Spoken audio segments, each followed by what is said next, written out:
So I'm going to go ahead and give you guys the whole process. I'm going to start with my expert client. My expert client is Miss Debbie Shute. Her education is in juvenile justice, and she's currently the director of the Boys and Girls Club for Pleasants County.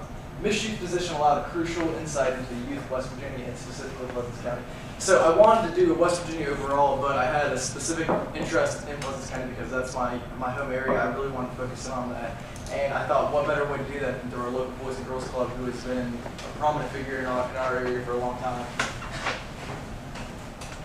So I know when I started this, I wanted to focus in on substance abuse in minors and juveniles in our area, and I was hoping Ms. Shute would have that same one. And Ms. Shute and I are both very passionate about the future of West Virginia youth. We are also very aware of the large drug issue over our state's youth face. This is why we both agreed on a project to research the causes of substance abuse among juveniles and to develop a program to combat this issue. So what she wanted from me was to basically delve in, see what the causes were. What was causing the youth of Pleasants County or the youth of West Virginia to turn to drugs or any type of substance abuse overall, and to develop a program to try and combat that. A lot like the DARE program, RAISE programs, different programs like that.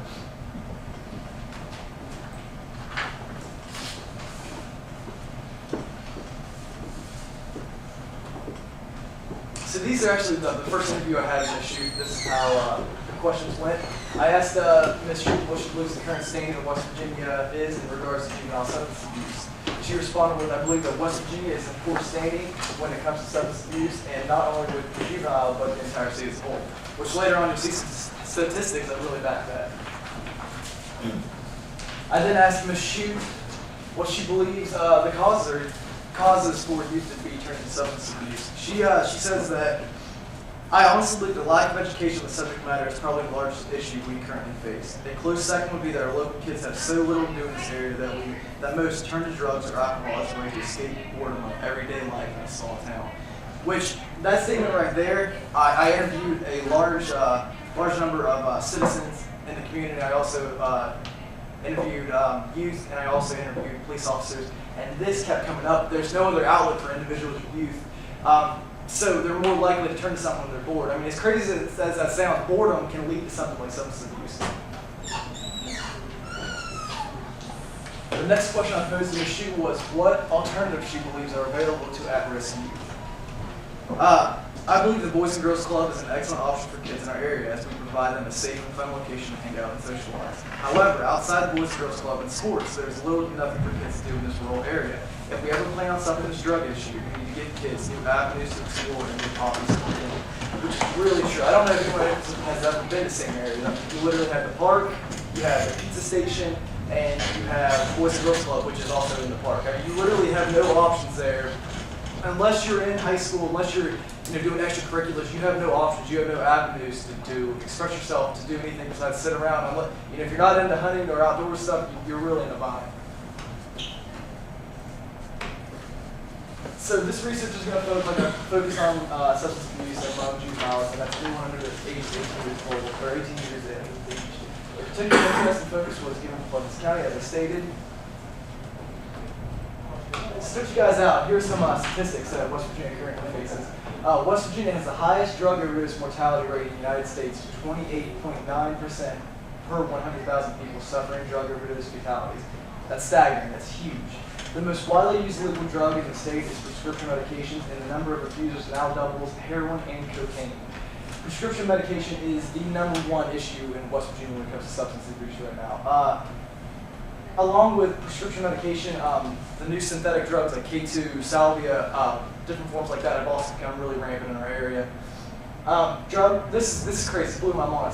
Drug-related deaths now even outnumber motor vehicle deaths within the state of West Virginia. So you're more likely to die with a needle in your arm than a car accident. That's incredible. Here's some issues I thought I was going to face when I actually started this project. Juvenile records still remain private and are not public information, so I can't just go up there, I can't pull records, can't pull files to see what instances were. Juvenile substance abuse is a sensitive subject. The community may be hesitant in discussing it. I was really nervous that I was going to go to families. I was going to ask them, hey, what are these issues? Are your children facing these issues? And I was really nervous they were going to be hesitant. thank goodness I didn't meet that, actually. My community was really welcoming. They allowed a lot of personal information that I know they didn't have to give to me, and they were really forthcoming with it. And even their children, I asked permission to speak to some of their children, what avenues would you guys like to do?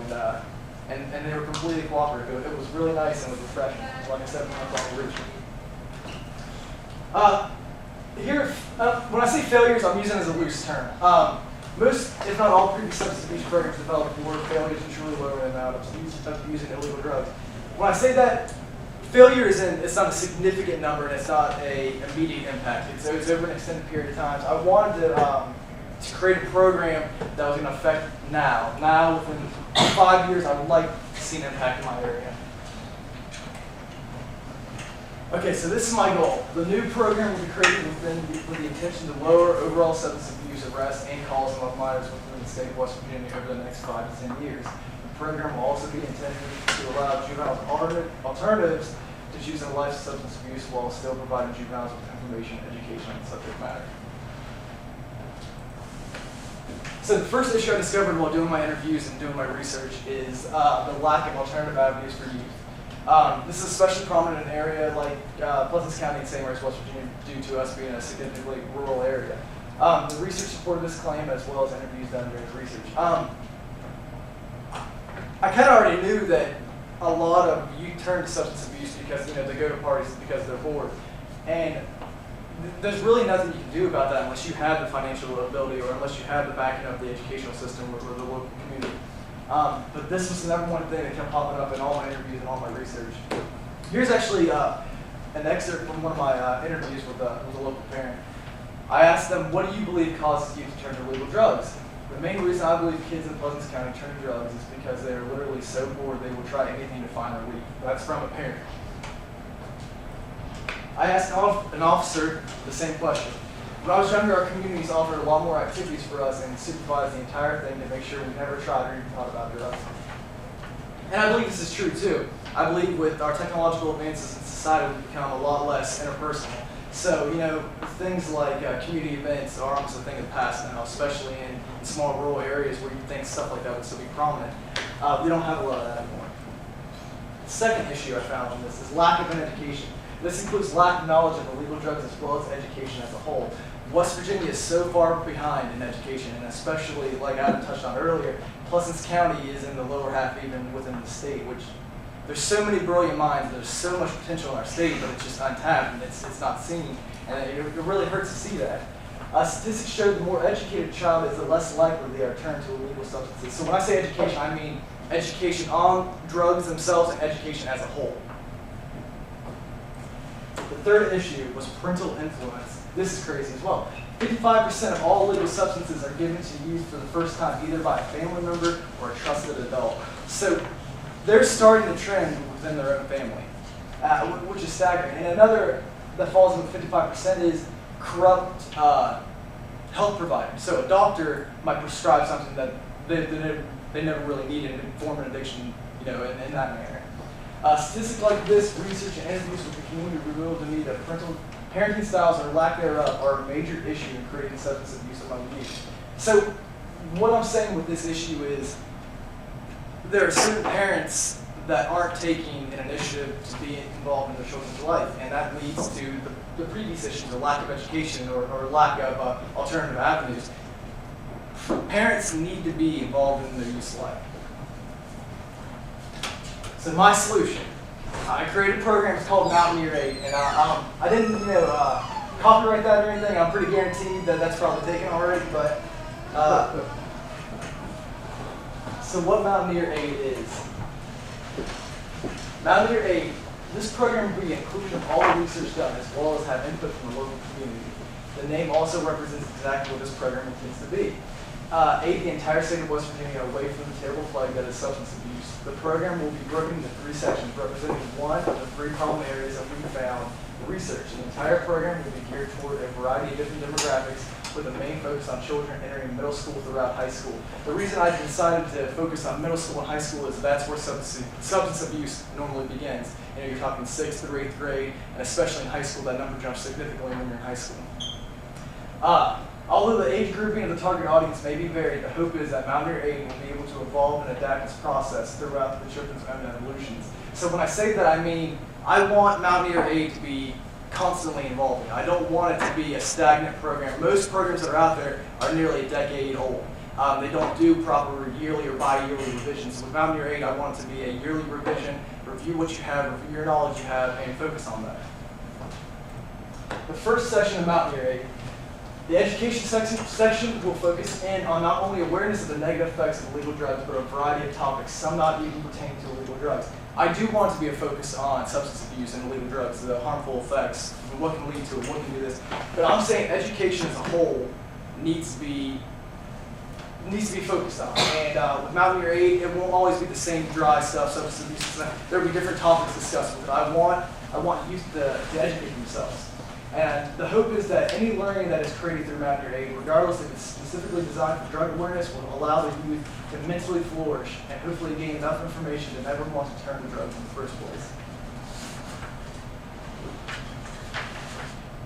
My second section of Mountaineer Aid, the second portion will be geared towards the guardians of the youth in West Virginia. Mountaineer Aid will also provide educational courses for the guardians. The hopes are that the guardians will share this information with their own children and potentially sway them away from substance abuse. This also makes Mountaineer Aid a family program.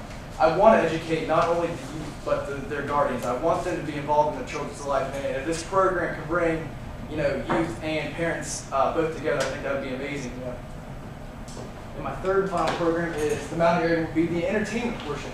Alternative avenues for youth were a primary concern for community and experts interviewed for this project.